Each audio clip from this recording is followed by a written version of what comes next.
प्रदेश के गृह मंत्री डॉक्टर नरोत्तम मिश्रा ने कहा है कि पूर्व मुख्यमंत्री कमलनाथ को शराब पर बोलने का अधिकार नहीं है, क्योंकि वह महिलाओं के लिए अलग से 100 बार खोलने शराब की होम डिलीवरी कराने की हिमायती रहे हैं। जबकि मुख्यमंत्री शिवराज सिंह चौहान के नेतृत्व वाली बीजेपी सरकार ने नर्मदा किनारे की 64 शराब दुकानों को एक साथ बंद करने के आदेश जारी किए। इतना ही नहीं, प्रदेश भर में शराब दुकानों के बगल में चलने वाले आते भी बंद कराकर लोगों को शराबखोरी से विमुक्त करने की पहल की है। वहीं 10 सालों में एक भी शराब दुकान नई नहीं खोली गई है। अपने ग्वालियर प्रवास पर गुरुवार दोपहर को यहां पहुंचे प्रदेश के गृहमंत्री नरोत्तम मिश्रा नई शराब नीति को लेकर कमलनाथ के दिए बयान के परिप्रेक्ष्य में अपनी प्रतिक्रिया दे रहे थे।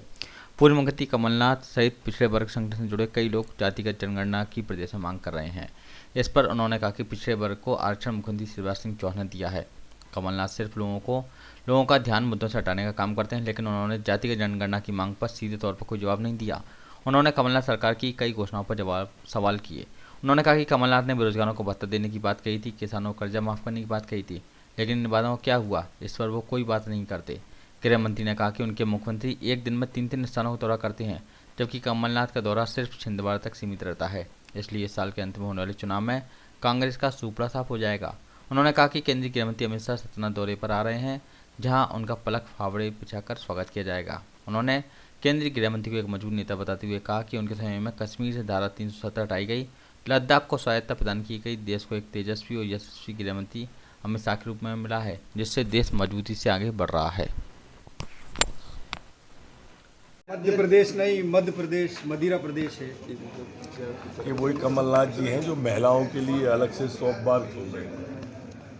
ये वही कमलनाथ जी हैं जो होम डिलीवरी करा रहे थे शराब। पीछे आवाज बंद करा दो। इनको शराब पर बोलने का हक ही नहीं है। ये शिवराज सिंह जी की सरकार है कि 10 साल में एक भी नई दुकान नहीं खुली है। 64 दुकानें नर्मदा किनारे की हमने बंद कर दी मध्य प्रदेश के अंदर, और अभी मध्य प्रदेश के सारे अहाते बंद कर दिए। ऐसे निर्णय जिनसे शराब से पीने से लोग दूर हों, वो निर्णय सिर्फ शिवराज सरकार कर रही है। कमलनाथ जी ने जातिगत जनगणना की मांग उठा दी है। जातिगत जनगणना पहले तो ये बताए वो कि पिछड़े वर्ग को आरक्षण उनने दिया था कि हमने, या वो सिर्फ घोषणा ही करते रहे, जैसे कर्जा माफी 2 लाख का 10 दिन में, जैसे नौजवान को बेरोजगारी भत्ता, ऐसे ही उनका पिछड़े वर्ग का आरक्षण था।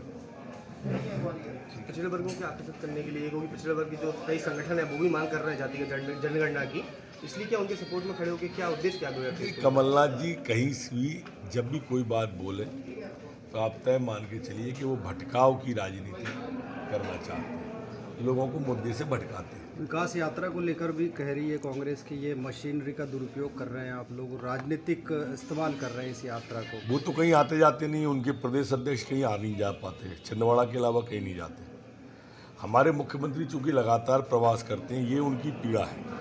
उनके प्रदेश अध्यक्ष महीने भर में 3 दिन नहीं जाते कहीं, और हमारे मुख्यमंत्री एक दिन में 3 दिन 3 जगह हो आते हैं।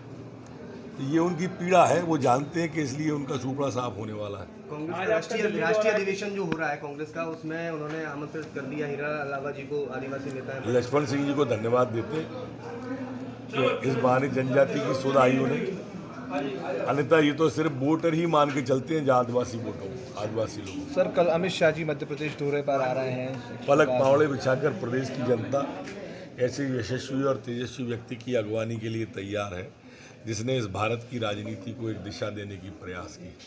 370 हटाने की बात हो, 35A की बात हो, लद्दाख को स्वायत्त करने की बात हो, CAA लाने की बात हो, एक नहीं अनेक उपलब्धियां जिनके खाते में आती हो, उनका सतना आगमन, मैहर आगमन पर स्वागत है। निगम मंडल में विस्तार किया गया है और